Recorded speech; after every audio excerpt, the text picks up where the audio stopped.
اللہ نے جو تمہیں روزی دی ہے نا اس میں مطمئن ہو جاؤ، کماؤ۔ اللہ نے حکم دیا اتنا کماؤ کہ تم پہ زکوٰۃ فرض ہو جائے۔ زکوٰۃ کیا غریبوں پہ فرض ہوتی کیا دیا؟ مالداروں پہ ہے نا۔ تو اللہ نے مال کمانے سے منع نہیں کیا ہے، بلکہ تم اپنی نیت صحیح کرو، دل میں لالچ اور حرص نہ۔ تو فرمایا ذرہم یأکلوا ویتمتعوا، ان کو چھوڑ دو ان کے حال پر، کہ کھاتے رہے مزے اڑاتے رہے دنیا میں۔ وَيُلْهِهِمُ الْأَمَلُ، ان کو امیدوں نے غفلت میں ڈال رکھا ہے۔ فَسَوْفَ يَعْلَمُونَ، ان قریب جان لیں گے، آخرت میں ان کو احساس ہو جائے گا۔ وَمَا أَهْلَكْنَا مِنْ قَرْيَةٍ إِلَّا وَلَهَا كِتَابٌ مَّعْلُومٌ، اللہ تعالیٰ کسی قوم کو یوں ہی ہلاک نہیں کرتا بلکہ حجت کو پوری فرماتا ہے، اس کے بعد بھی وہ نہ مانے تو اللہ نے ہر مجرم کے لیے اس کے عذاب کا ایک وقت مقرر کر رکھا ہے، اس وقت وہ عذاب ضرور اس پر آئے گا۔ ہم سوچ رہے ہیں یہ ظالموں کا وقت کب آئے گا؟ مول صاحب تم فکر مت کرو، آئے گا، ضرور آئے گا۔ اللہ کے پاس دیر ہے، اندھیر نہیں ہے، لیکن تم سدھر جاؤ۔ اور جی اللہ ظالموں کو سزا دوں گا جب دیں گا، مگر تم سدھر جاؤ۔ اب ہر انسان یہ سوچتا ہے کہ لوگاں نہیں سدھر رہے، لوگاں کا چھوڑ تو سدھر کر۔ اب بہت سارے لوگ تو کیا جی مسلمانوں سدھر رہے نہیں ہمارے، اس کا مطلب یہ ہے کہ تو سدھر گیا، دوسرے نہیں سدھرے۔ ہر انسان اپنے آخرت کی فکر کرے نا، انشاءاللہ پورا معاشرہ سدھر جائے گا۔ ما تسبق من امت اجلها وما یستاخرون، جس کا وقت مقررہ ہے وہ قوم ایک سیکنڈ بھی نہ آگے بڑھ سکتی ہے نہ پیچھے رہ سکتی، اسی وقت اللہ کا عذاب ان کو پکڑ لیتا ہے۔ وَقَالُوا يَا أَيُّهَا الَّذِي نُزِّلَ عَلَيْهِ الذِّكْرُ إِنَّكَ لَمَجْنُونَ، رسول اللہ صلی اللہ علیہ وسلم نے کافروں کو ایمان کی دعوت پیش کی اور قرآن کریم پڑھ کر سنایا اللہ کا کلام۔ کافروں نے کہا اے وہ شخص جس پر قرآن نازل ہوا ہے تو دیوانہ ہو گیا ہے۔ اللہ نے فرمایا نہ، ہمارے نبی دیوانے نہیں ہیں، آپ پر اللہ کا کرم ہے۔ کافر جھوٹ کہتے ہیں۔ تو معلوم ہے ہوا کہ جب نبی کو دیوانہ کہا تو دینداروں کو بھی دنیا دیوانہ سمجھتی۔ تو اٹھے چھوٹے میں نمازاں پڑھ رہے ہیں، اٹھے چھوٹے جماعتوں میں چلا رہے، کیا دیوانے لوگ ہیں؟ یاد رکھو، کسی کے کہنے کی وجہ سے اپنے مقصود کو چھوڑنا عقل مندی نہیں ہے۔ ایک مقصد کو مقرر کرو، اس مقصد کے حاصل ہونے کے لیے چل پڑو، پھر چاہے کوئی تعریف کرے چاہے کوئی برا کہے۔ وَقَالُوا يَا أَيُّهَا الَّذِي نُزِّلَ عَلَيْهِ الذِّكْرُ إِنَّكَ لَمَجْنُونَ، ذکر سے مراد یہاں قرآن کریم ہے، قرآن بھی ذکر ہے، یاد رکھو۔ اور سبحان اللہ، الحمدللہ، اللہ اکبر، لا الہ الا اللہ، لا حول ولا قوت الا باللہ، یہ بھی ذکر ہے۔ اسی طرح سے نماز بھی ذکر ہے۔ اللہ نے فرمایا وَأَقِمِ الصَّلَاةَ لِذِكْرِي، نماز کا اہتمام کرنا میری یاد کے لیے، میرے ذکر کے لیے۔ تو رسول اللہ صلی اللہ علیہ وسلم ان کو کافروں نے نعوذ باللہ دیوانہ کہا۔ اور ہر نبی کو یہ کہا جاتا ہے لَوْ مَا تَأْتِينَا بِالْمَلَائِكَةِ إِن كُنْتَ مِنَ الصَّادِقِينَ۔ کافر کہنے لگے اگر آپ اللہ کے رسول ہیں تو فرشتوں کو اپنے ساتھ لانا چاہیے تھا نا، فرشتے کیوں نہیں لے آیا؟ اگر آپ سچے نبی ہیں تو آپ کے باڈی گارڈ فرشتے ہونا تھا، آپ کے ساتھ فرشتے ہونا تھا۔ اللہ نے فرمایا ان کو فرشتوں کی بہت تمنا ہے نا، ہم فرشتے اس وقت بھیجتے ہیں جب کافروں پہ عذاب نازل کرنا ہوتا ہے، بہت شوق ہے ان کو عذاب کا، جب فرشتے آئیں گے نا عذاب لے کر پھر ان کو مہلت نہیں دی جائے۔ مَا نُنَزِّلُ الْمَلَائِكَةَ إِلَّا بِالْحَقِّ، ہم نہیں اتارتے فرشتوں کو مگر حق کے ساتھ، یعنی عذاب دے کر۔ جیسے فرشتے جنگ بدر میں آئے تھے اور کافروں کو انہوں نے سزا دی تھی، 3000 فرشتے اللہ نے نازل کیے تھے ایمان والوں کی مدد کے لیے، اور اللہ نے ان کو حکم دیا تھا دیکھو تمہارے کو لڑنے کے واسطے نہیں بھیج رہے، مسلمانوں کو ہمت دلانے کے لیے بھیج رہے۔ سَأُلْقِي فِي قُلُوبِ الَّذِينَ كَفَرُوا الرُّعْبَ، کافروں کے دلوں میں میں رعب ڈال دوں گا، لہذا تم کیا کرنا؟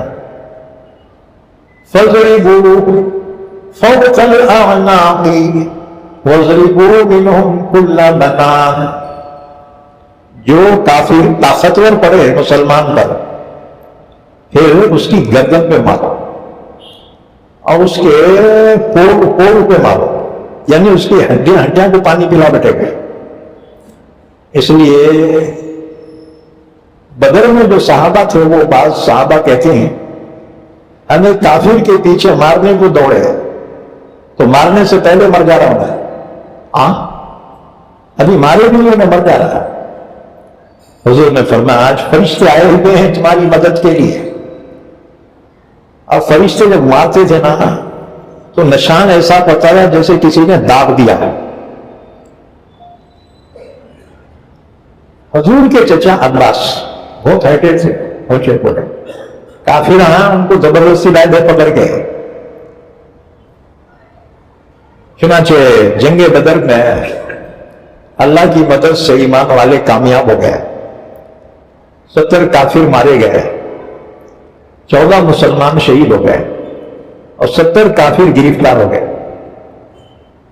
اتنے اونچے ہوئے حضرت عباس بعد میں مسلمان ہوئے، تو بدر میں قیدی بن کے آئے اور ان کو پکڑ کے لانے والے کون تھے؟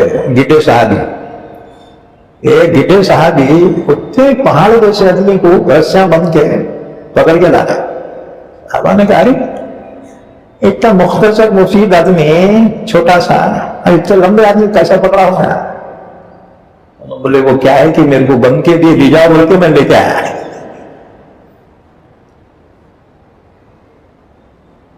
تو اللہ نے فرمایا فرشتوں کی تمنا ہے نا، فرشتے تو عذاب لے کر ہی اترتے ہیں۔ مَا نُنَزِّلُ الْمَلَائِكَةَ إِلَّا بِالْحَقِّ وَمَا كَانُوا إِذًا مُنظَرِينَ، اس وقت پھر کافروں کو مہلت نہیں دی جائے۔ إِنَّا نَحْنُ نَزَّلْنَا الذِّكْرَ وَإِنَّا لَهُ لَحَافِظُونَ، بے شک ہم نے ہی نازل کیا ہے ذکر یعنی قرآن کو، اور بے شک ہم ہی اس کی حفاظت کرنے والے ہیں۔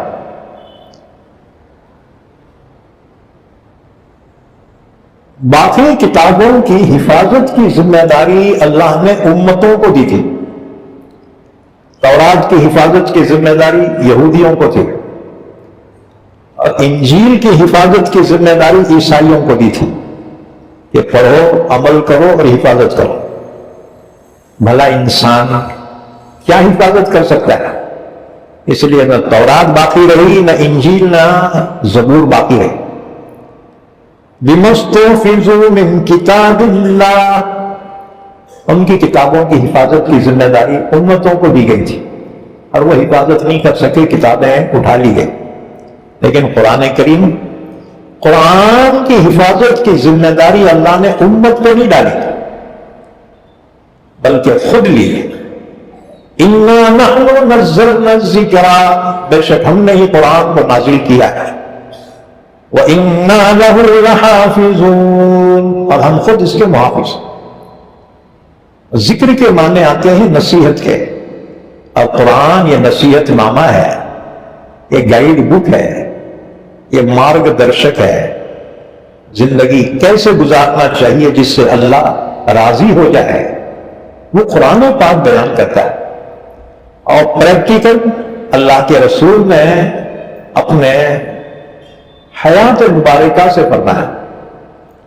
تو قرآن کی حفاظت کی ذمہ داری اللہ نے دی ہے، لہذا دنیا کی کوئی طاقت قرآن کا ایک حرف بھی بدل نہیں سکتا. پوری دنیا کی طاقت. یہ قرآن کا معجزہ کیا کم ہے کہ قرآن کو نازل ہو کے 1450 سال ہو گئے. 1450 سال قرآن کو نازل ہو کر ہو گئے. ہر زمانے میں اسلام کے دشمنوں نے قرآن میں تبدیلی کی کوشش کی لیکن کر نہ سکے.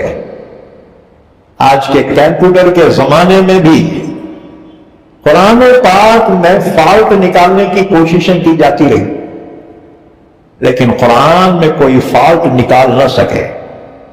اگر نکال لیتے نا تو پھر ان کو ضرورت نہیں تھی 3 طلاق پہ وبال مچانے کی. 3 طلاق پہ، پردے پر اور قربانی کے جانوروں پر ان کو بحث کی ضرورت نہیں تھی. ڈائریکٹ حملہ کرتے تھے، تمہارے قرآن میں یہ بات ہے. لیکن پورے دنیا کے دشمنان اسلام کی جرت نہیں ہے کہ قرآن کے بارے میں کوئی فالٹ نکال سکے.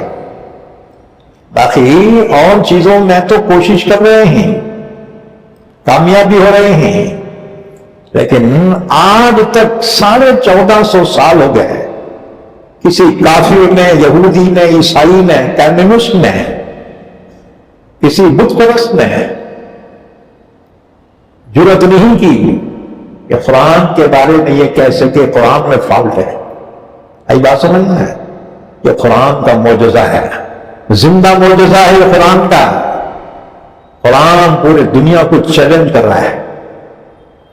اگر یہ اللہ کا کلام نہیں ہے، آؤ اس میں فالٹ نکال کر دیکھو. 1450 سال سے پورے دنیا کفر خاموش ہے، تو باقی چیزوں پہ تو اور برابر کوششیں کر رہے ہیں، لیکن قرآن کے بارے میں آج تک کسی نے جرت نہیں کی. انشاءاللہ جب تک قرآن باقی رہے گا قیامت کے قریب تک کوئی اس میں فالٹ نکال نہیں سکتا. ہاں، قیامت کے قریب میں ایک وقت آئے گا اللہ قرآن کو اٹھا لے گا. یہ قرآن قیامت کے قریب اٹھا لیا جائے گا اور سینوں سے، ذہنوں سے بھلا دیا جائے گا. جب تک قرآن ہے مسلمان باقی رہے گا، جب تک کعبۃ اللہ ہے مسلمان باقی رہے گا اور یہ دنیا کا نظام باقی رہے گا. جب اللہ اس دنیا کے نظام کو فنا کرنا چاہے گا تو قرآن اٹھا لیا جائے گا اور کعبۃ اللہ منہدم ہوگا. اس کے بعد پھر نہ حج ہوگا نہ عمرہ ہوگا اور پھر اللہ قیامت قائم کر دے گا. قیامت سے پہلے ایمان والے بھی اٹھا لیے جائیں. ایک ہوا چلے گی، دنیا میں جتنے ایمان والے ہیں ان کے بغلوں کے نیچے سے اسی وقت سارے بیک وقت فوت ہو جائیں گے. پوری دنیا کے مسلمان من جانب اللہ سب کا انتقال ہو جائے گا. اس کے بعد دنیا میں صرف کافر اور شریر لوگ باقی رہیں گے اور انہی کافروں اور شریروں پر قیامت قائم ہوگی. صحیح بات سمجھ میں؟ تو اللہ تعالیٰ نے قرآن کی حفاظت کی ذمہ داری دی ہے. اس سلسلے میں ایک واقعہ مفسر قرآن علامہ قرطبی نے بیان کیا. قرطبہ یہ اندلس میں ہے جہاں 800 سال مسلمانوں کی حکومت رہی. تو امام قرطبی نے ایک واقعہ لکھا ہے. امیر المومنین مامون الرشید کے دربار میں، کہ مامون الرشید ہارون الرشید کے بیٹے ہیں، ہارون الرشید کے بعد یہ خلیفہ بنے مامون الرشید. تو مامون الرشید کے دربار میں ایک واقعہ پیش آیا. مامون الرشید کی عادت تھی کبھی کبھی اس کے دربار میں علمی مسائل پر بحث مباحثے اور مذاکرے ہوتے تھے، جس میں ہر اہل علم کو آنے کی اجازت تھی اس بحث میں حصہ لینے کی.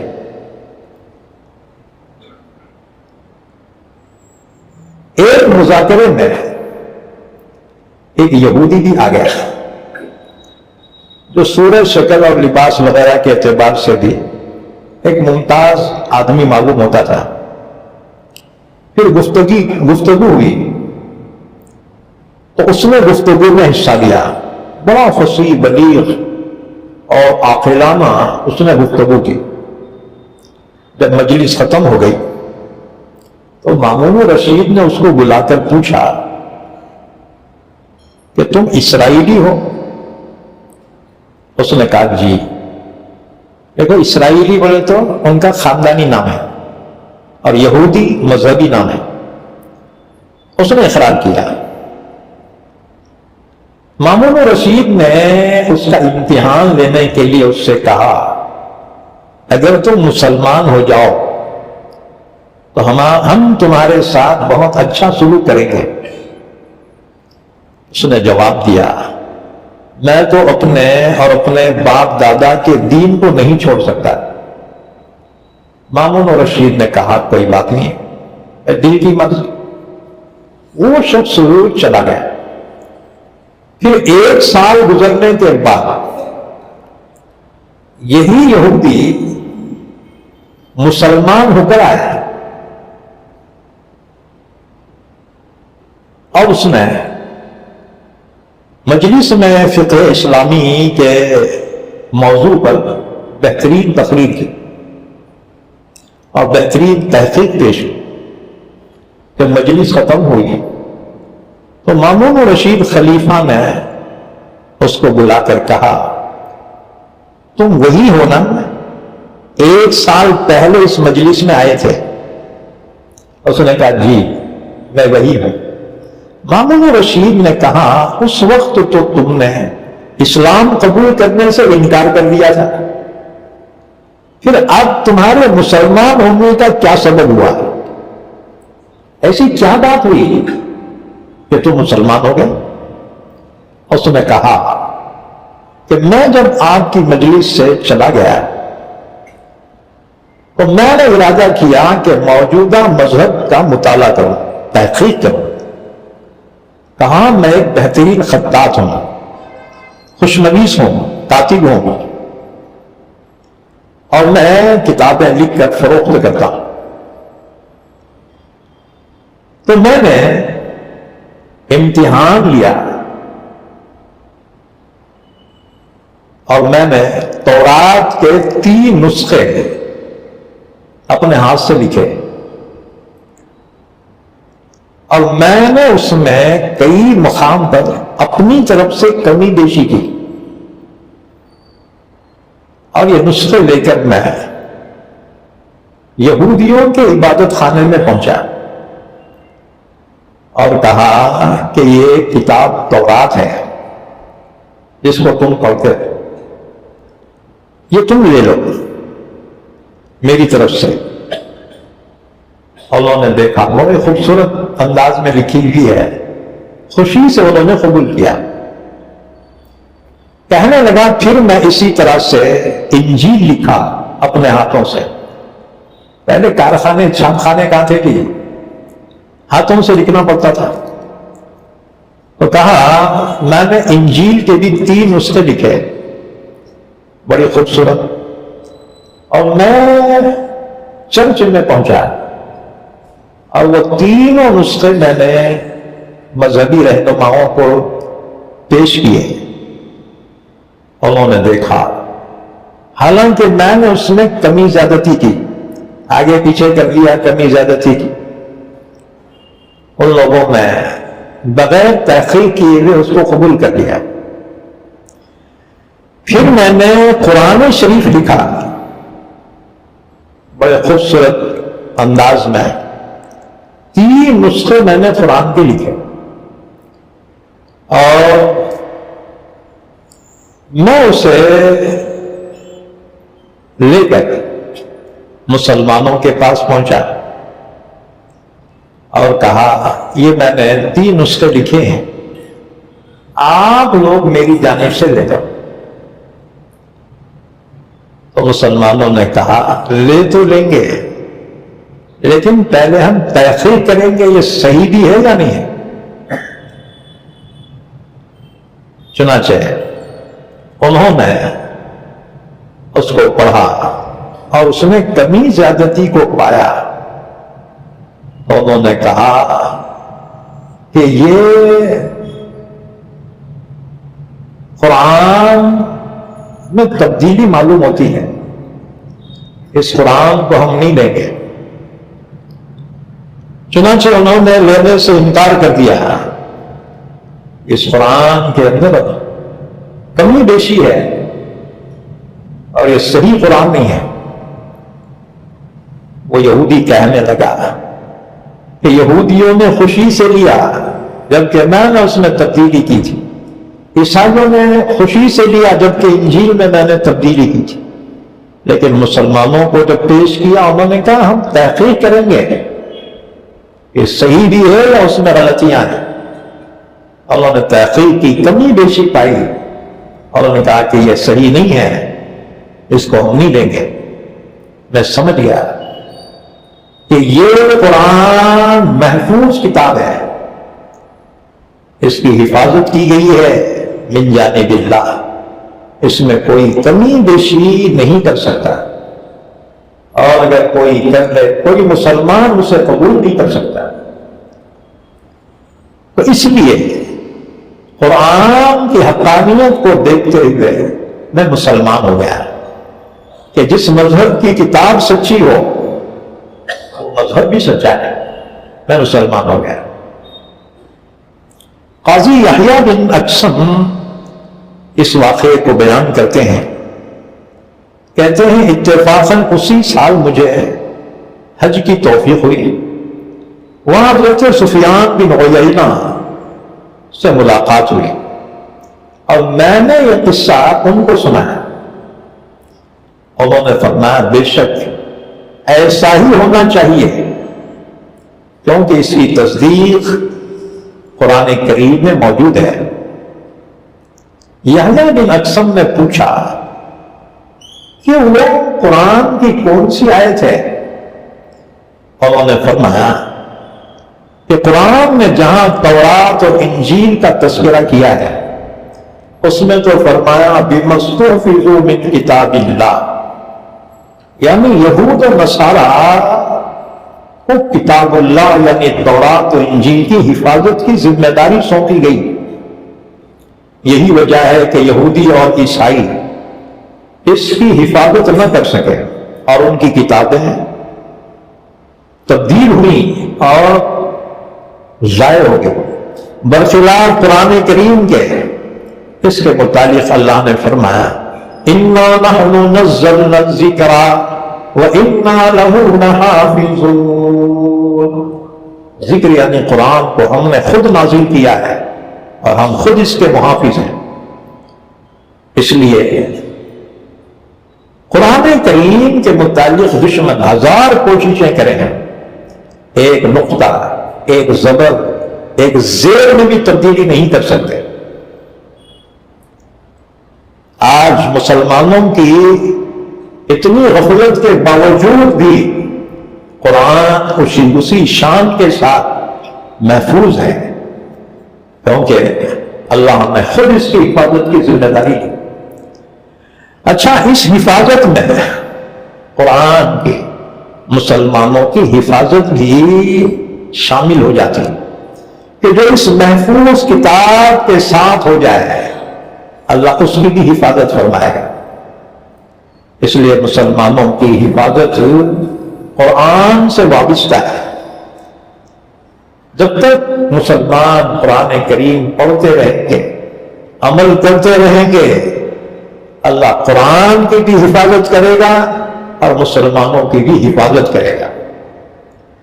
اچھا، اللہ تعالیٰ نے قرآن کی حفاظت کے لیے اسباب بھی بنائے کہ قرآن کے الفاظ کی حفاظت کے لیے اللہ نے حافظوں کی جماعت کو پیدا کیا۔ انگریزوں کے زمانے میں انگلستان سے ہندوستان عیسائی مبلغین آتے تھے، ان کو مشن کہا جاتا تھا، عیسائی مشنریاں، یعنی ان کی جماعتیں ہیں، اور وہ مسلمانوں کو عیسائی بنانے کی کوشش کرتے تھے، لالچ دے کر، نوکری دے کر، چھوکری دے کر۔ اور کئی مسلمان اس زمانے میں عیسائی بن گئے تھے، مال کی لالچ میں، عورتوں کی لالچ میں، لیکن ان کی تعداد انگلیوں پہ گنی جانے کے برابر تھی۔ تو عیسائی مشنریاں ہندوستان میں آتی تھی، انہوں نے سروے کیا کہ مسلمانوں کے پاس حکومت بھی نہیں رہی، مال نہیں رہا، پھر یہ اسلام پر پھر بھی کیوں قائم ہے؟ تو معلوم ہوا یہ قرآن کی وجہ سے مسلمان اسلام پر قائم ہے، کہ ان کو قرآن سے اتنی محبت ہے کہ مسلمان ہر چیز برداشت کر سکتا ہے، لیکن قرآن کی تنقیص اور حضور کی شان میں گستاخی برداشت نہیں کر سکتا۔ اگر کافر مسجد گرا دیتا ہے مسلمان پھر بھی برداشت کر سکتا ہے، لیکن اگر کوئی مسلمان کو حضور کی شان میں کوئی گستاخی کرتے ہوئے نظر آیا، مسلمان اپنی جان دے گا نبی کی آن پر، مسلمان برداشت نہیں کر سکتا۔ اس لیے اسلام دشمن ہمیشہ مسلمانوں کو جذبات دلانے کے لیے حضور کی شان میں گستاخی کرتے ہیں، جیسے فرانس میں ہو رہا ہے، قرآن پاک کو جلایا گیا، نعوذ باللہ، حضور کی شان میں گستاخی کی گئی، تو کئی ایمان والے حضور کی آبرو پر قرآن کی حفاظت کے لیے شہید ہو گئے۔ اور ایک مسلمان نے تو یہاں تک کہا کہ اگر تم نے یہ سلسلہ بند نہیں کیا تو ہم انجیل کو جلا دیں گے۔ اب عیسائی دنیا بھڑک اٹھی کہ ہماری انجیل کو جلائیں گے، اور انہوں نے کہا ہاں، جب تک تم قرآن کو جلاؤ گے ہم انجیل کو جلا دیں گے، بس بہت ہو گیا احترام۔ تو وہاں کی حکومت قانون بنانے جا رہی ہے، قانون بنانے جا رہی ہے کہ اب کوئی قرآن پاک کی شان میں گستاخی نہیں کر سکتا۔ بہرحال دو چیزوں سے ایمان والوں کا ایمان کا امتحان ہوتا ہے، ایک محبت رسول سے اور ایک قرآن کریم کے احترام سے۔ مسلمان سب برداشت کرنے کا، لیکن یہ دو چیزوں کی گستاخی کبھی برداشت نہیں کرے گا، چاہے وہ مسلمان کتنا ہی گنہگار کیوں نہ ہو، کتنا ہی بدکار کیوں نہ ہو، لیکن جب اللہ کے رسول کی شان میں گستاخی کرے اس کی ایمان کی چنگاری شعلہ بن جاتی ہے، اور کفر کے اندر ان کو خاکستہ کر کے رکھ دیتے ہیں۔ تو بہرحال اللہ نے فرمایا کہ قرآن جو ذکر ہے، نصیحت نامہ ہے، ہم نے نازل کیا ہے اور ہم خود اس کے محافظ ہیں۔ اللہ جس کی حفاظت کرے پوری دنیا مل کر اس کو مٹا نہیں سکتی۔ اس لیے قرآن 1450 سال پہلے جس طرح نازل ہوا تھا اسی شان کے ساتھ حرف بحرف آج تک موجود ہے۔ تو اللہ نے قرآن کی حفاظت کے لیے مختلف اسباب بھی بنائے، قرآن کی الفاظ کی حفاظت کے لیے حافظوں کی جماعت کو پیدا کیا۔ تو انگریزوں کے زمانے میں ایک مشنری ہندوستان آئے، انہوں نے جائزہ لیا کہ ہم اتنا ظلم کر رہے ہیں، اتنے قتل بھی کیے، تب بھی مسلمان اسلام چھوڑنے کو تیار نہیں ہے۔ انہوں نے سروے کیا اور اس نتیجے پہ پہنچے کہ مسلمانوں کے اسلام کی حفاظت یہ قرآن کی وجہ سے ہو گئی۔ جب تک قرآن رہے گا ہم مسلمانوں کو مٹا نہیں سکتے، پھر کیا کرنا ہے؟ انہوں نے رپورٹ لکھی اوپر لندن کہ مسلمانوں کے قرآن کو مارکیٹ سے ہم پورے خرید کر شارٹیج کر دیں گے۔ چنانچہ پورے قرآن خرید لیا انہوں نے، پورے قرآن انہوں نے ضبط کر لیے۔ تو وہ مشنری کا جو سربراہ تھا اس کا گزر ہوا، دہلی میں ایک حفاظ قرآن کا مدرسہ تھا، حدیث مدرسہ، وہاں سے بچوں کی پڑھنے کی آباداری تھی۔ تو وہ اپنے لوگوں کو لے کر اس مدرسے میں پہنچا، دیکھا بچے حفظ قرآن کر رہے ہیں۔ اس نے کہا یہ کیا ہو رہا ہے؟ تو جو حافظ صاحب تھے انہوں نے کہا یہ قرآن کریم کو حفظ کر رہے ہیں، یاد کر رہے ہیں، اور کہا کہ آپ کسی بھی بچے سے قرآن کی کوئی بھی آیت پوچھ لو، وہ بچہ سنا دے گا۔ اس انگریز آفیسر نے اس بچے سے جب قرآن کو سنا، اس نے پھر رپورٹ بھیجی کہ ہم مسلمانوں کے اس قرآن کو جو کاغذ اور کتابوں میں لکھا ہوا ہے اس کو تو ہم مٹا سکتے ہیں، لیکن جن سینوں میں قرآن موجود ہے ہم ان سینوں سے قرآن نہیں نکال سکتے۔ چنانچہ وہ ان کا مشن فیل ہو گیا۔ اللہ اپنے قرآن کی حفاظت فرمائے گا، اور جو قرآن کے ساتھ وابستہ ہوں گے اللہ ان کی بھی حفاظت فرمائے۔ اسی طرح سے قرآن کریم کے تلفظ کے لیے، قرآن کا ایک تلفظ ہے، اللہ نے اس کی حفاظت کے لیے قاریوں کی جماعت کو پیدا کیا۔ ہاں جی، قاری جو ہے تجوید کے ساتھ قرآن کو پڑھتا ہے جیسے قرآن نازل ہوا تھا۔ اس میں ذرا بھی کوئی غلطی کرتے ہیں قاری پھونک دے گا آپ غلط کہہ رہے ہیں۔ اسی طرح سے قرآن کے معنی کی حفاظت کے لیے اللہ نے عالموں کی جماعت کو پیدا کیا کہ قرآن کے معانی اگر کوئی غلط بیان کرنے لگے عالم اس کی گردن پکڑ لے گا کہ وہ خبیث اللہ کے کلام کے معنی غلط بیان کر رہا ہے۔ دنیا میں ایسے بھی گمراہ پھرتے ہیں تو قرآن کے معنی کو غلط انداز میں پیش کرتے ہیں، لیکن ایک عالم اس کی غلطی کو پکڑ لے گا۔ اس لیے اللہ نے فرمایا فَاسْأَلُوا أَهْلَ الذِّكْرِ إِن كُنتُمْ لَا تَعْلَمُونَ، تم نہیں جانتے نا، اہل علم سے پوچھو۔ اہل ذکر یعنی جو قرآن کے عالم ہیں ان کی طرف رجوع کرو۔ اسی طرح سے قرآن کے احکامات کو بیان کرنے کے لیے اللہ نے مفتیوں کی جماعت کو پیدا کیا کہ کوئی مسئلے میں قرآن و حدیث کے روشنی میں فتویٰ دیتے۔ فتویٰ دینا ہر ایک کا کام نہیں ہے، جنہوں نے اس میں گہرائی کے ساتھ علم حاصل کیا ہے ایسے ہی مفتی فتویٰ دینے کے حقدار۔ آپ مفت کے مفتی بہت ہو گئے، کوئی بھی جاہل فتویٰ دے رہا، ارے وہ تو ایسا ہے، اس سے کہا جائے گا چپ، تیرے پاس کوئی سند ہے مفتی کی؟ یاد رکھو عالم مسئلہ بیان کر سکتا ہے، فتویٰ نہیں دے سکتا ہے۔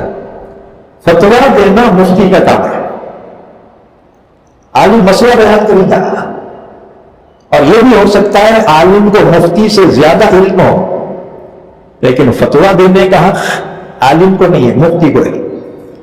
اللہ نے قرآن کے احکام کی حفاظت کے لیے مفتیوں کی جماعت کو پیدا کیا۔ اچھا، قرآن کے احکام کو نافذ کرنے کے لیے اللہ نے سلاطین اسلام کو پیدا کیا، مسلم بادشاہ قرآن کے قانون کو نافذ کرنے والے ہیں، اس لیے خلافت راشدہ میں قرآن کے ذریعے سے احکامات نافذ کیے گئے اللہ کے کلام کے ذریعے سے۔ تو یہ حفاظتی اسباب بھی اللہ نے دنیا میں پیدا کرنا ہے، جب تک یہ اسباب باقی رہیں گے۔ ظاہری صورت میں قرآن کی حفاظت کے سامان بھی ہوتے رہیں گے، اس لیے جو قرآن کے حفاظت کرنے والے ہیں عام مسلمانوں کی ذمہ داری ہے کہ ان کا احترام کریں، ان کی ضرورتوں کو پورا کریں۔ ایک بات سمجھ میں ہے؟ اب لوگ عالمہ ایسا کرے، سب کو لے کے مت، جس نے غلطی کی وہ ہے تیرا تیر کا نشانہ۔ ایک غلطی سے پورے عالموں پر تم کوئی حکم نہیں لگا سکتے۔ ارے بات سمجھ میں؟ عالموں، حافظوں، قاریوں، مفتیوں کی عزت کے لیے اتنا ہی کافی ہے کہ وہ قرآن کی خدمت میں لگے ہوئے۔ تمہارے کو تو فرصت نہیں ہے نا، تمہارے بیپارہ مار کھا جاتے ہیں۔ ایک جماعت قرآن کی خدمت میں لگی ہوئی ہے تو ان کا احترام کرو۔ آگے فرمایا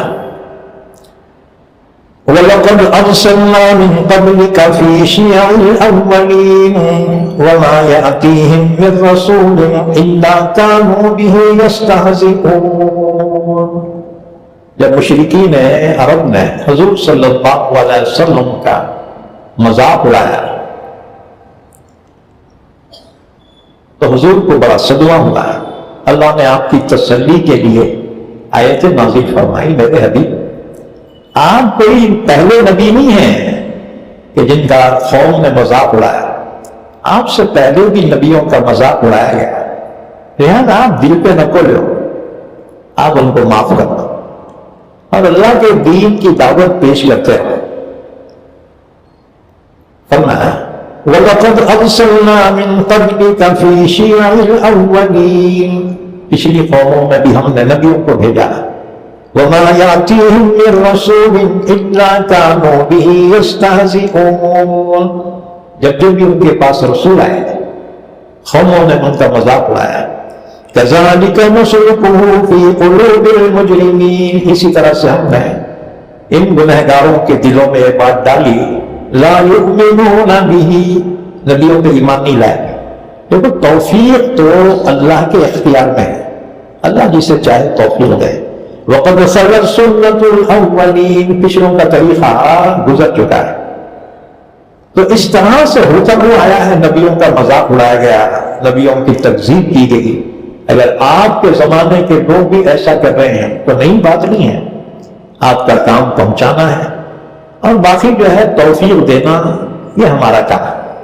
وَلَوْ فَتَحْنَا عَلَيْهِمْ بَابًا مِّنَ السَّمَاءِ فَظَلُّوا فِيهِ يَعْرُجُونَ لَقَالُوا إِنَّمَا سُكِّرَتْ أَبْصَارُنَا بَلْ نَحْنُ قَوْمٌ مَّسْحُورٌ۔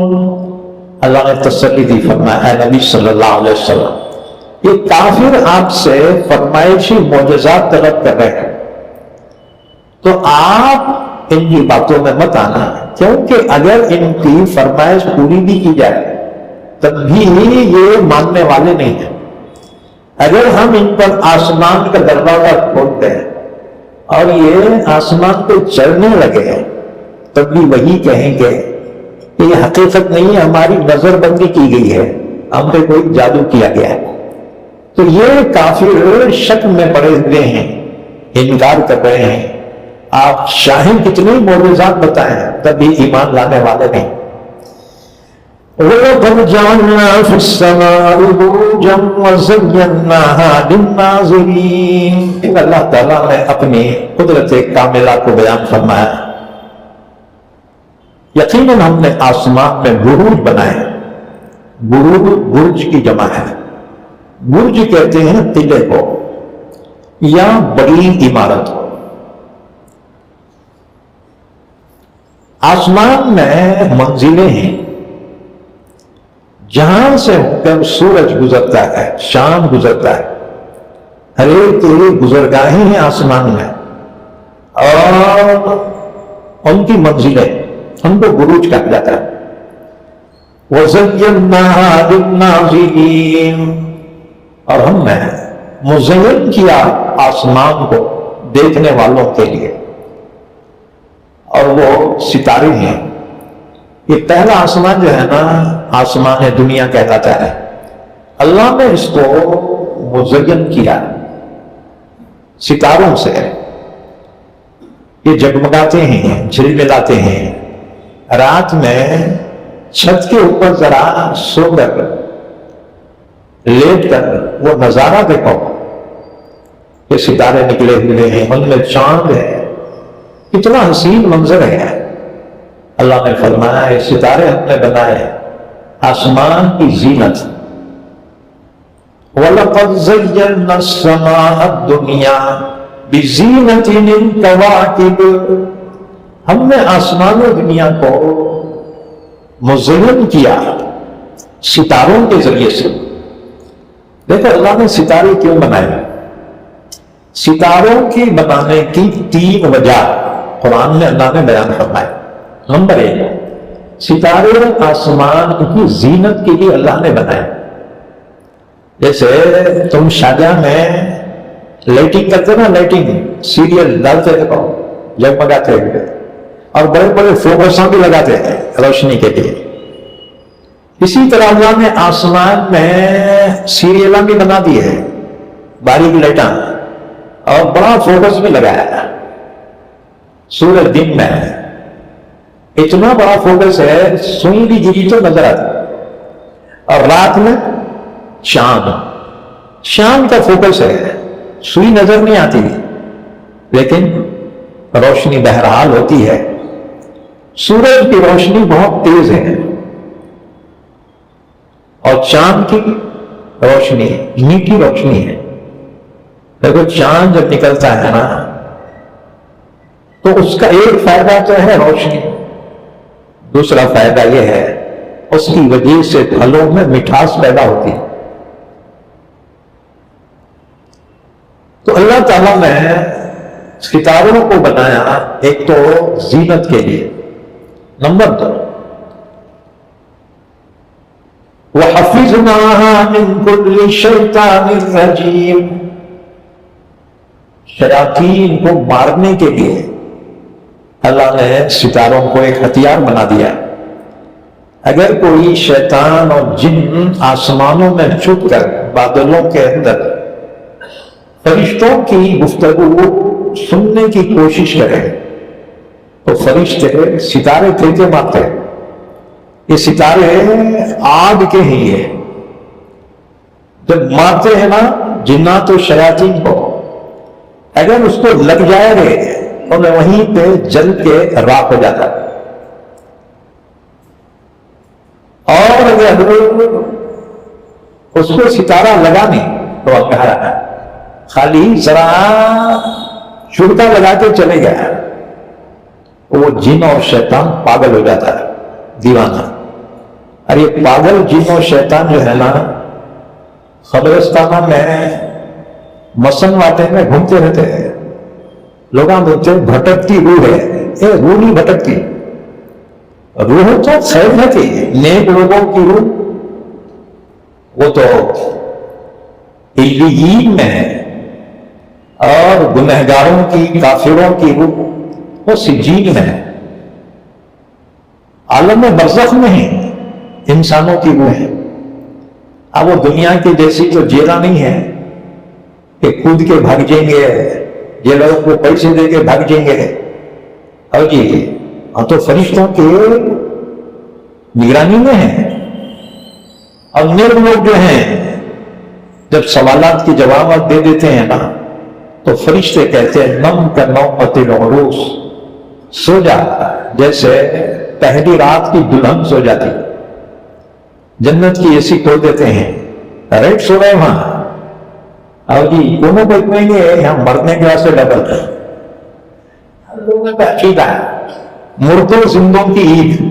ہاں اللہ بولتے ہیں ہمارے بزرگوں کی روحیں آتی ہیں اتنے اچھے وہاں اے سی میں سو رہے جنت کی، وہاں سے کیا مرنے کو ہی کہیں جا سے آئے گی؟ تم اتنے کرکرا کرے تو وہ چلے گئے اور کہیں پہ آتے. ہمارے بچپن میں ہم اسی پارٹی کے تھے ادھر کیسی، تو بچپن میں فاتحہ کو بلاتے تھے، ایک جگہ فاتحہ کو گیا چٹھی لے لو اس کا سے،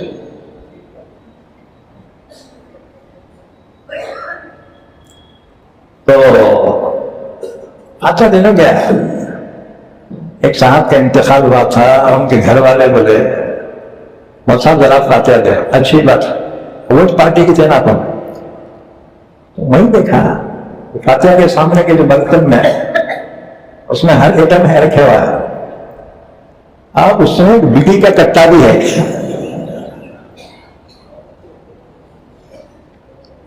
ماچس کی ڈبی بھی ہے. ہاں فاتحہ میں جو ہے بندی رہتی ہے، مٹھائی رہتی ہے، بجلی کا کٹا کے واسطے. گھر والے بڑے بہت صاحب، ہمارے گھر والے جو تھے نا انہوں بیڑیاں پیتے تھے، ان کو سوا پہنچنا بول کے بیڑی کا کٹا رکھا. واہ واہ، مسلمانوں نے دین کو چوٹ کا مربع بنا دیا ہے. دین وہی ہے جو اللہ کی کتاب میں ہے، دین وہی ہے جو رسول اللہ صلی اللہ علیہ وسلم کی سیرت مبارکہ ہے، آپ کی سنت مبارکہ ہے، یہ دین ہے. لوگوں نے اپنے دل سے بہت ساری چیزیں بنا رکھی اور یہ کہتے ہیں ہمارے باپ دادا سے چلا رہا ہے. اللہ نے فرمایا تمہارے باپ دادا کو عقل بھی نہیں تھی اور وہ ہدایت پہ بھی نہیں تھے، تب بھی ان کی بات مانو گے. أَوَلَوْ كَانَ آبَاؤُهُمْ لَا يَعْقِلُونَ شَيْئًا وَلَا يَهْتَدُونَ. تو بہرحال تو جو شیطان اور جن ہوتے ہیں نا، فرشتوں کی باتیں وہ چھپ کر سننے کی کوشش کرتے ہیں، تو فرشتے ان کو وہ ستارے دیتے مارتے، وہ انگارے، اس کو کہتے ہیں شہاب، آگ کا شعلہ. اگر جس کو لگا رہے انہیں وہیں جل کے مر جاتا ہے، اور اگر معمولی سا جو ہے چرکا لگ کے گزر گیا تو پاگل ہو جاتا ہے. پھر وہ جن اور شیطان پاگل لوگی کے پھرتے رہتے ہیں قبرستانہ میں، کسی بھی صورت بنا کے. لوگ بولتے وہ جلی سے عورت دکھ رہی، ہاں وہ مرنے والی ڈبل پہ کو دکھتی، اس کی شکل جنات اختیار کرتے. یاد رکھو، دھوکے میں مت آنا. انسانوں کی روحیں عالم برزخ میں ہیں،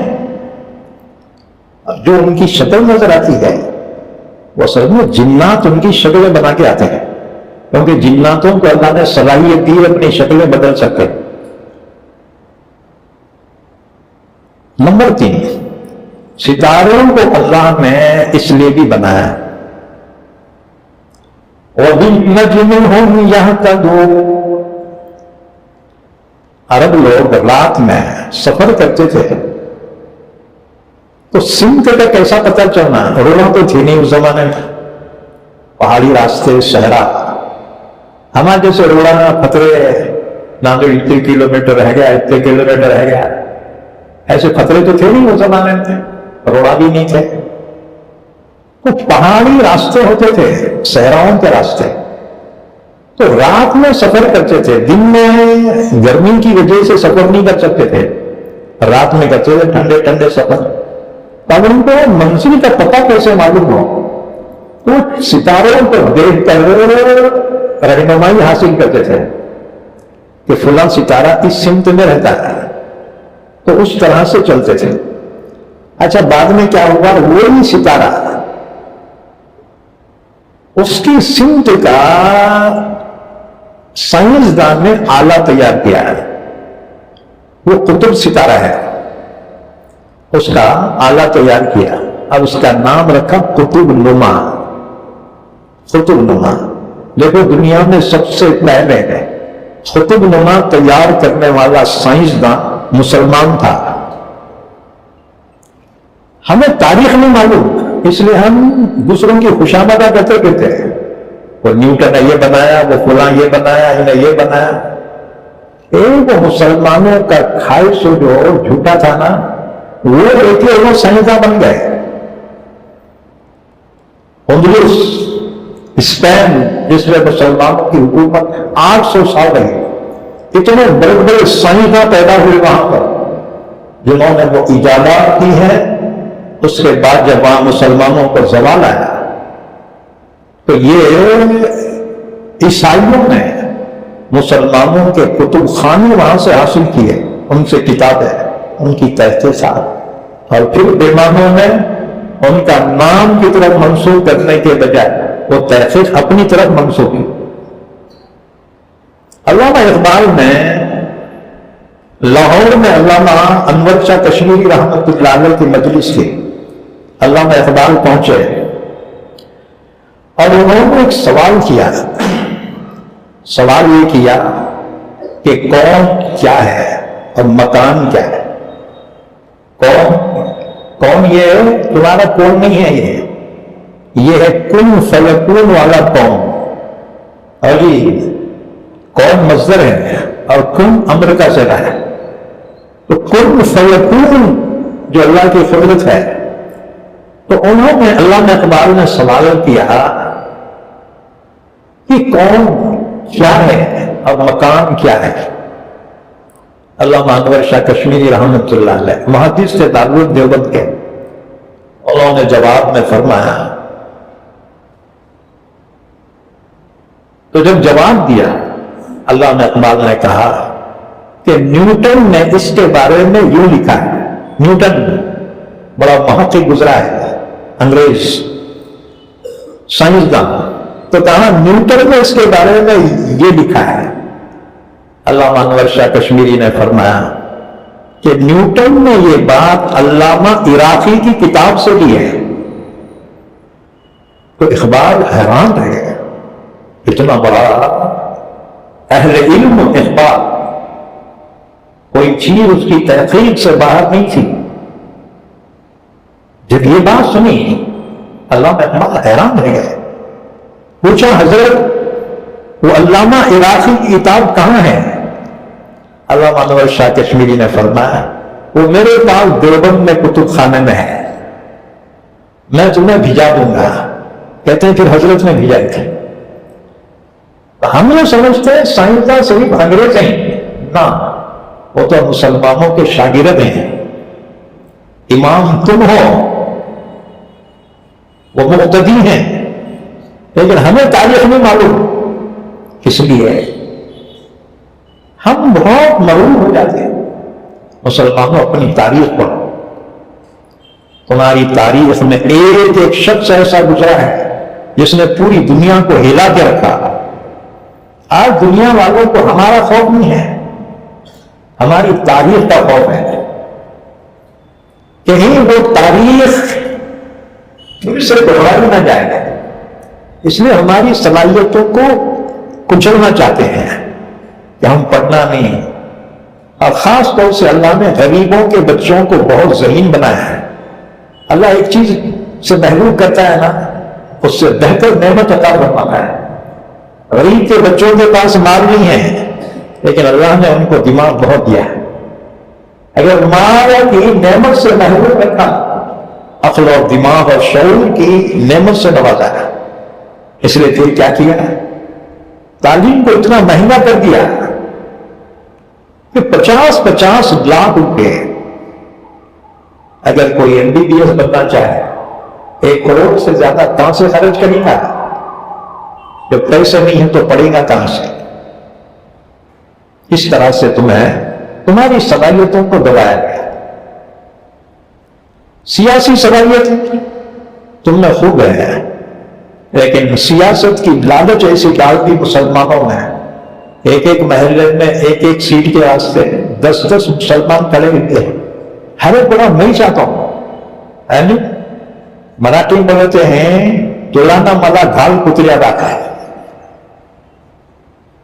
اس طرح تقسیم کر دیا ہے، معیشت کے اعتبار سے، سیاست کے اعتبار سے، تعلیم کے اعتبار سے، کہ تمہاری صلاحیت ابھر نہ جانا، تم میں کہیں وہ شخصیت پھر پیدا نہ ہو جائے جس نے زمانے قدیم میں دنیا کو ہلا کے رکھا ہے. تو دنیا کو خوف ہمارا نہیں ہے، ہماری تاریخ کا ہے. یہ بات سمجھتے ہیں؟ ہاں. بہرحال علامہ اقبال جب قرطبہ گئے، جامع قرطبہ منبر پہ سر رکھ کے روتے رہے. یہ کیا مقام تھا، کیا مسلمانوں کی صلاحیت یہاں تھی. علامہ اقبال نے قرطبہ کے مناظر کو پیش کیے ہیں. خدا تمہیں توفیق دے تنہائی میں بیٹھ کے اشعار پڑھو، سر دھومتے رہ جاؤ گے. یہ فکر اقبال ہے، یہ مفکر اسلام ہے. مسلمانوں کے ماضی کو وہاں جا کر دیکھ کر آئے. اندلس، قرطبہ، غرناطہ، یہ مسلمانوں کی عظمتوں کے نشان تھے. اتنے بڑے بڑے سائنسداں پیدا ہو گئے ہیں. دنیا کا کوئی سلیبس ایسا نہیں ہے جس میں ان کی تحقیق نہ پڑھائی جاتی. یاد رکھو، جو قوم اپنے ماضی کو بھول جائے وہ اپنے مستقبل کو سنوار نہیں سکتی. ہمارے لیے ہمارا روشن ماضی مستقبل کے لیے رہنما ہے. آگے فرمایا، وَلَقَدْ جَعَلْنَا فِي السَّمَاءِ بُرُوجًا، اور ہم نے آسمان میں بروج بنائے.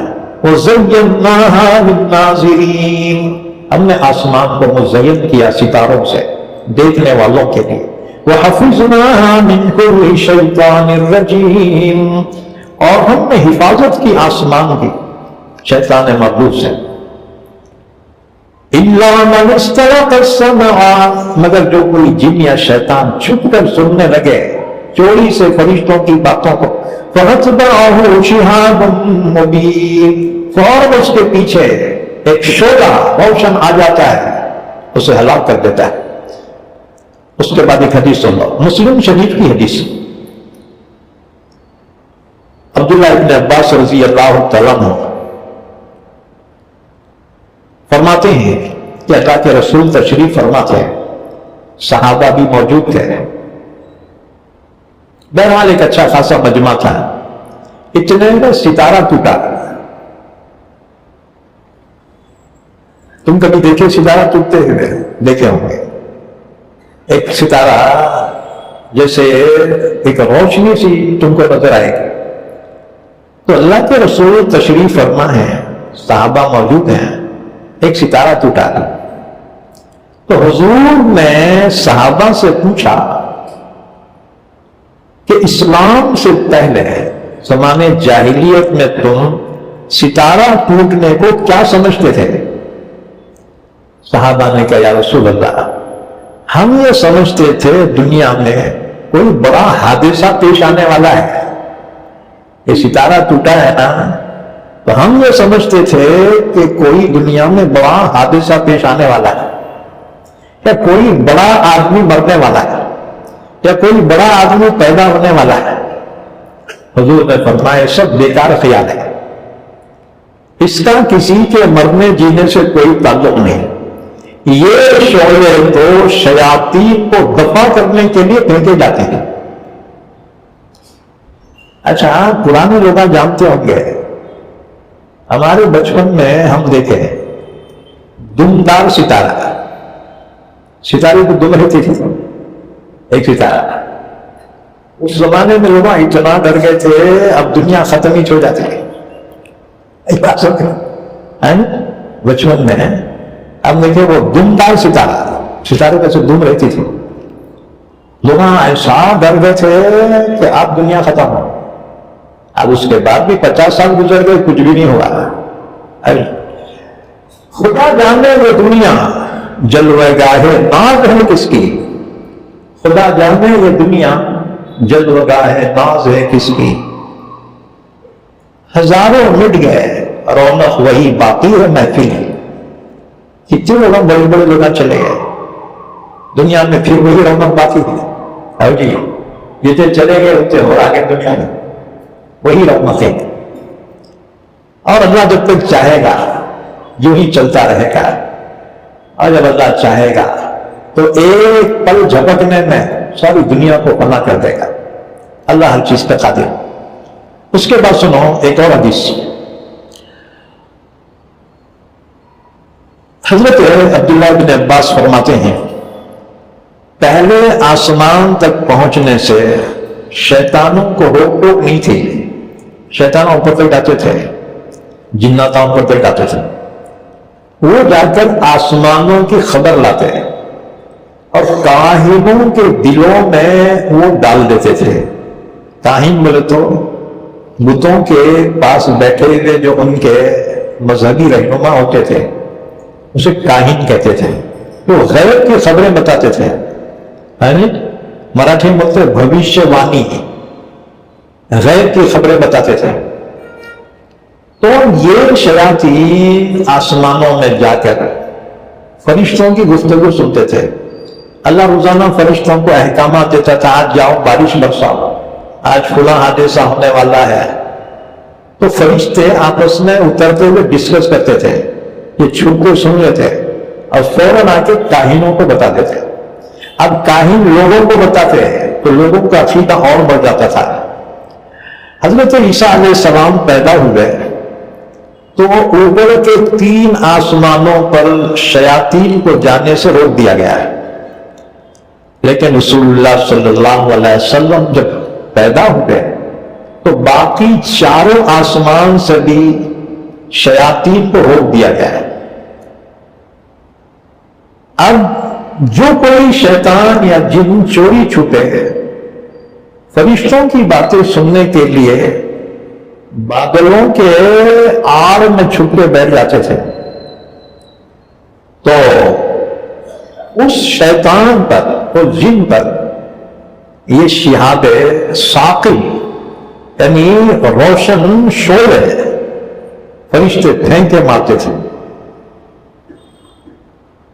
جب ان کو مارا جانے لگا شیاطین نے ابلیس سے جا کر کہا حضرت اب تو ہم آسمانوں میں جا نہیں سکتے، آخر کیا واقعہ حادثہ پیش آیا دنیا میں کہ ہمیں روکا جا رہا ہے؟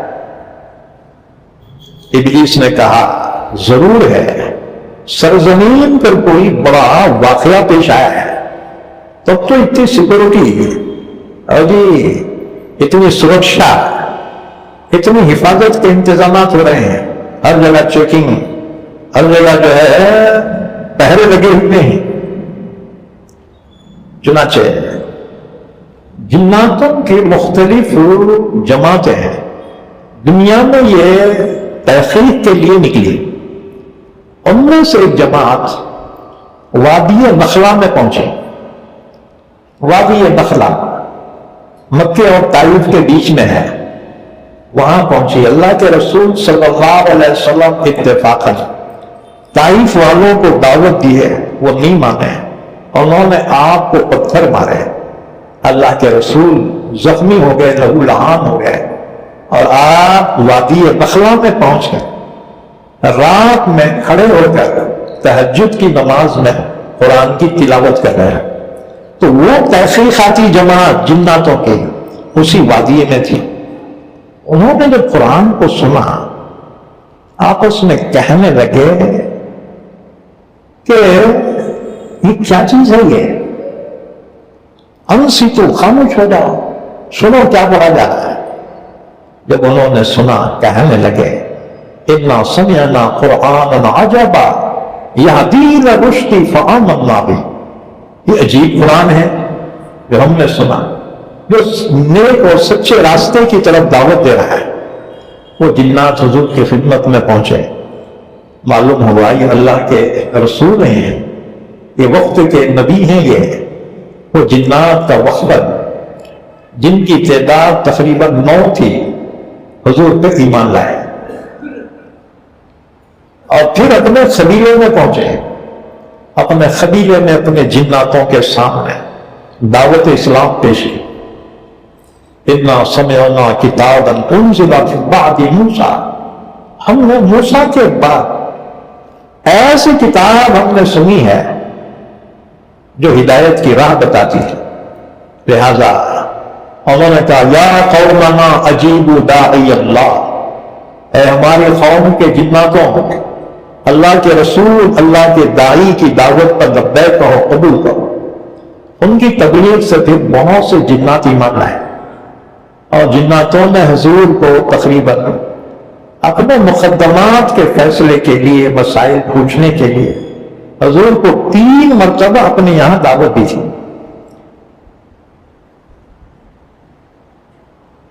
چنانچہ اس کو لیلۃ التعریس کہا جاتا ہے. اللہ کے رسول صلی اللہ علیہ وسلم حجون کی پہاڑیوں کی طرف جاتے تھے جہاں جناتوں کی آبادی تھی.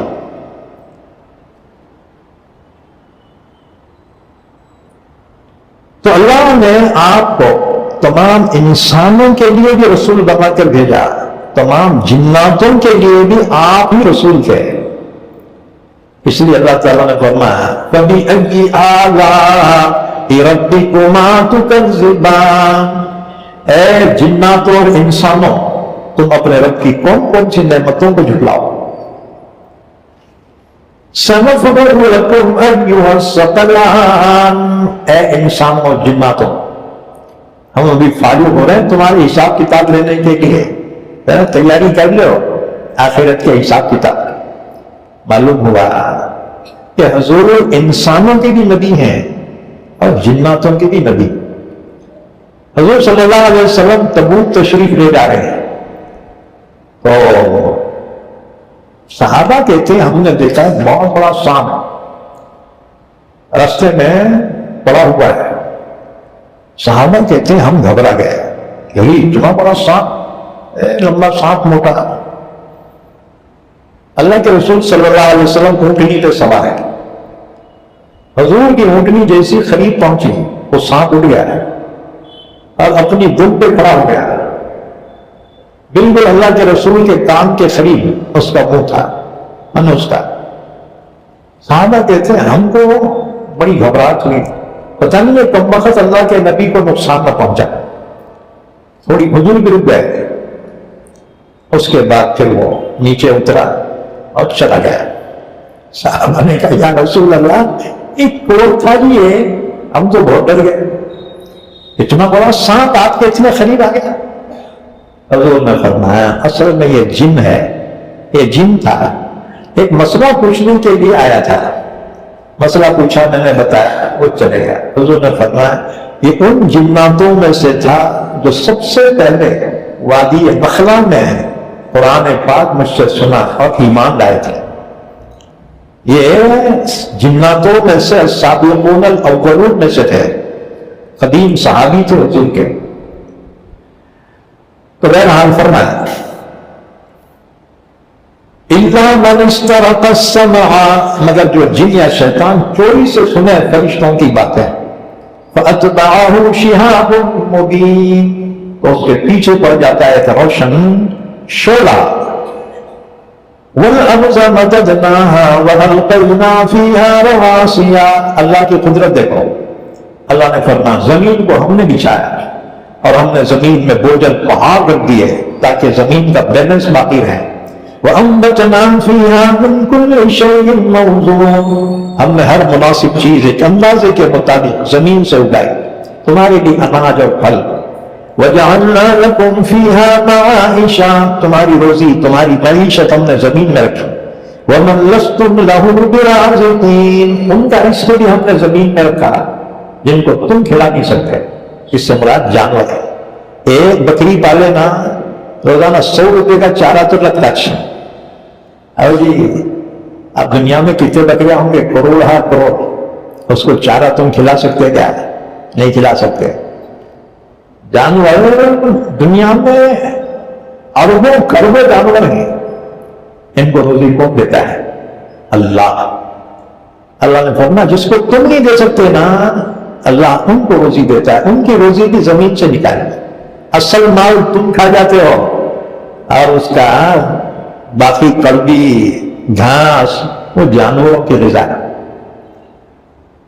وَإِن مِّن شَيْءٍ إِلَّا عِندَنَا خَزَائِنُهُ, ہر چیز کے خزانے ہمارے پاس ہیں. پانی کے خزانے, اناج کے خزانے, پھلوں کے خزانے, ہر چیز کے خزانے ہمارے پاس. وَمَا نُنَزِّلُهُ إِلَّا بِقَدَرٍ مَّعْلُومٍ, اور ہم اس میں سے اتنا ہی اتارتے ہیں جتنی ضرورت تم کو ہے. ایک بات یاد رکھو, بارش ہر سال اتنی ہی نازل ہوتی ہے, نہ کم نہ زیادہ. اب تم سمجھتے ہو یار اس سال بارش بہت کم ہوئی ہے, یاد رکھو بارش اتنی نازل ہوتی ہے. آج تقسیم میں یہاں تھوڑی, دوسری جگہ زیادہ ہوتی, کہیں پہ باڑھ آ رہی ہے, اسٹیٹ کے اسٹیٹ جو ہے بہ رہے ہیں, اور یہاں ہم دعائیں کر کر کے تھکنے, اللہ رحمت کی بارش. اب یہ کم وہ زیادہ, دونوں ملا حساب لگائے تو لیول میں ہے. کبھی ادھر کم ہوتی ادھر زیادہ ہو جاتی ہے. اللہ کا فرمان ہر چیز کے خزانے ہمارے پاس ہے, اور جتنی ضرورت ہے نا اتنی ہم برساتے ہیں. اناج کی جتنی ضرورت ہے انسانوں ہم اتنی اناج اگاتے ہیں. اب لوگ بولے آبادی بڑھ رہی, ان کو کھلانے کہاں سے؟ تم کھلانے والے کون ہوتے ہیں؟ تم کو تمہارے باپ کو اللہ کھلاتا ہے. ابھی حکومت ہے, انہوں بولے اچھا کھلانا کہاں سے؟ وقت کنٹرول کرو, اور جی نس بندی کر لو, آبادی بہت ہو رہی ہے. ایک ہی نس بندی کرے نا, اس کے پڑوس میں 2 یا 4 بچے پیدا ہو رہے ہیں. حساب تو پورا ہونا نا جی. بھائی جتنے روحی اللہ نے پیدا کی اتنے کو تو دنیا میں آنا ہی آنا ہے نا. پہلے کم آتی تھی, اب ذرا زیادہ چاہیے, کیونکہ قیامت کے قریب نا جلدی جلدی بھیج دے تو قیامت قائم کرنا ہے. اس لیے آبادی زگ آگے بڑھ جائے گا. جتنے بستیاں تھیں نا پورے روڑوں پہ آ گئے. میں 1981 میں ناندیڑ میں آیا, 1981 میں دارالعلوم میں پڑھاتا تھا, فتح گلج پہ امامت تھی. اس وقت جو ہے ناندیڑ سے لاتور کو جانے کا رہا تو بہت کم بستیاں روڈ پہ تھی, بہت کم. آپ دیکھو پورے روڑا میں بستیاں ہو گئے ہیں, ہر روڈ پہ گاؤں ہو گیا ہے. پہلے گاؤں نہیں تھے. اور ناندیڑ کتنا تھا, کربلا سے لے کے وہ ورک شاپ تک کتنا ناندیڑ تھا, آگے کچھ بھی نہیں تھا. آگے وہ درگاہ تھی پیر برہان, وہاں آخری 4 شمے بھی جاتے تھے لوگ.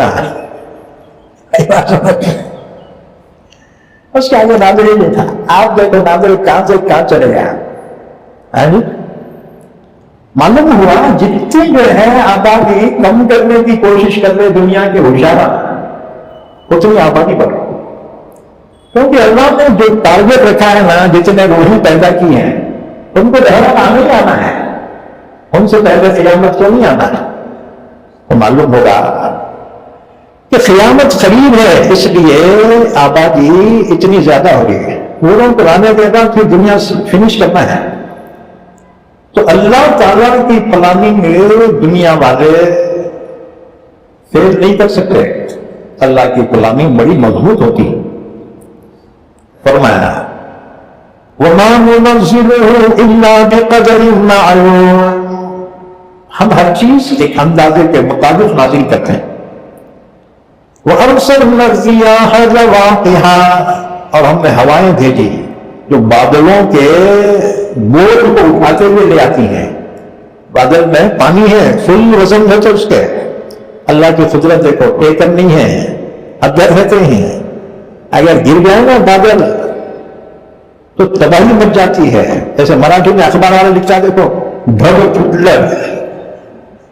پھٹلے بولتے ایک دم زبر پہ جو ہے پورے اسٹاف گر گیا ہے, تو بستیاں تباہ ہو جاتی. اس لیے اللہ چلنے لگا ہے. باریک باریک بوٹیں بنتی ہیں اور جذب ہوتی ہیں یا اسٹارٹ ہو جاتی ہیں.